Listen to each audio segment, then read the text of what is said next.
ನಾನು ಯೂಶ್ವಲಿ ನಾನು ಟ್ರೈಲರ್ ಮೂಲಕ ನಮ್ಮ ಕೆಲಸನ ತೋರ್ಸೋಕ್ಕೆ ಇಷ್ಟಪಡೋದು. ಜಾಸ್ತಿ ಮಾತಾಡೋಕ್ಕೆ ಯಾವತ್ತೂ ಜಾಸ್ತಿ ಮಾತಾಡೋದವನಲ್ಲ.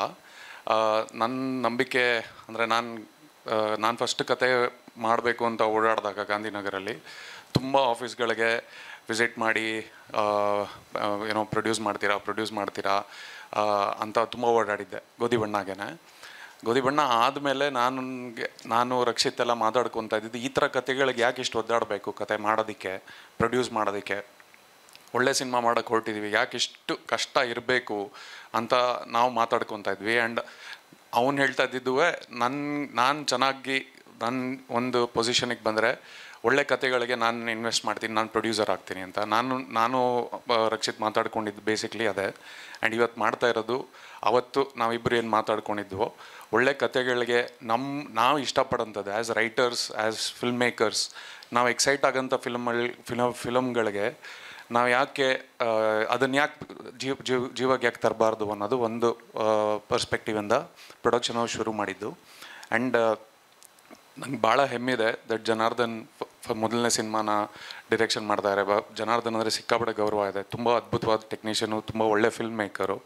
ಆ್ಯಂಡ್ ನಮ್ಮ ಇಂಡಸ್ಟ್ರೀಲಿ one of the most bright film makers ಅಂತ ಹೇಳ್ಬೋದು, as a writer, as a director. And ನಮ್ಮ ಸ್ಟಾರ್ ಕಾಸ್ಟ್ ಬಗ್ಗೆ ಮಾತಾಡಬೇಕು ಅಂದರೆ ನಾನು ರಘು ಸರ್ಗೆ ಹೇಳ್ತಾ ಇದ್ದೆ ರೀಸೆಂಟಾಗಿ. ನಾನು ಅವ್ರನ್ನ ಸೈನೈಡಲ್ಲಿ ಥಿಯೇಟ್ರಲ್ಲಿ ನೋಡಿದ್ದು.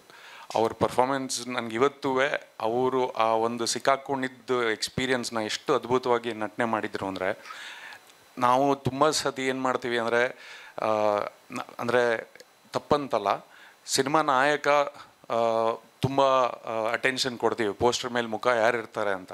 ಬಟ್ ಆ ನಾಯಕನ ಹಿಂದೆ ಎಷ್ಟು ಜನ ಅದ್ಭುತವಾದ ನಟರು ಇರ್ತಾರೆ.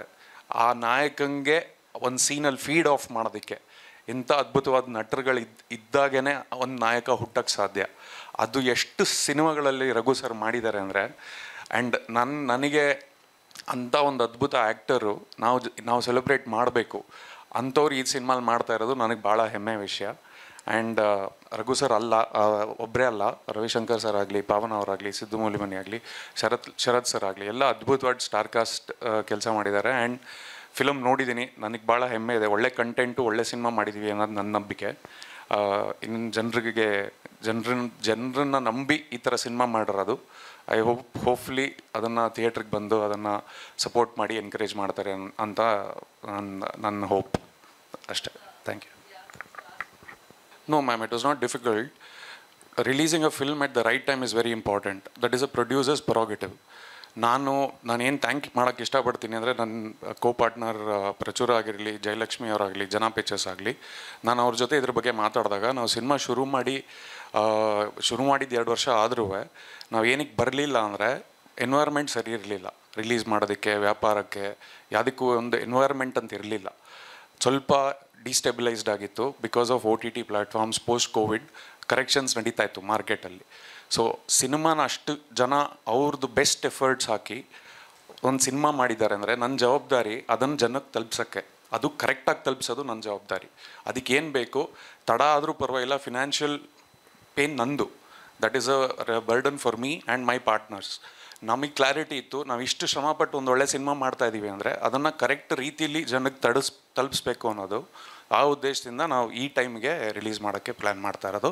ಇನ್ನೊಂದು ಭಾಳ ಹೆಮ್ಮೆ ವಿಷಯ ಏನು ಅಂದರೆ, ಕಂಟೆಂಟ್ ಓರಿಯೆಂಟೆಡ್ ಸಿನಿಮಾಗೆ ಮೊದಲಾಗೇ ಒಬ್ಬರು ಡಿಸ್ಟ್ರಿಬ್ಯೂಟರ್ ಬಂದು, ಇಲ್ಲ ಸರ್ ಈ ಸಿನಿಮಾ ಮಾಡಬೇಕು, ಇದನ್ನು ಮಾಡ್ತೀನಿ ನಾನು ಅಂತ ಮುಂದೆ ಬಂದು ಬೆಂಗಳೂರು ಕುಮಾರ್ ಅವರು ನಮ್ಮ ಜೊತೆ ವರ್ಕ್ ಮಾಡ್ತಾಯಿದ್ದಾರೆ. ತುಂಬ ಒಳ್ಳೆ ರಿಲೀಸಿಗೆ ಪ್ಲ್ಯಾನ್ ಮಾಡ್ತಾಯಿದ್ದೀವಿ. ಸೊ ಅದು I think it's a very good positive direction that content ಸಿನಿಮಾಗೆ ಫಸ್ಟೇ ಬಂದು ವ್ಯಾಪಾರ ಮಾತಾಡೋದು, it's a very good habit.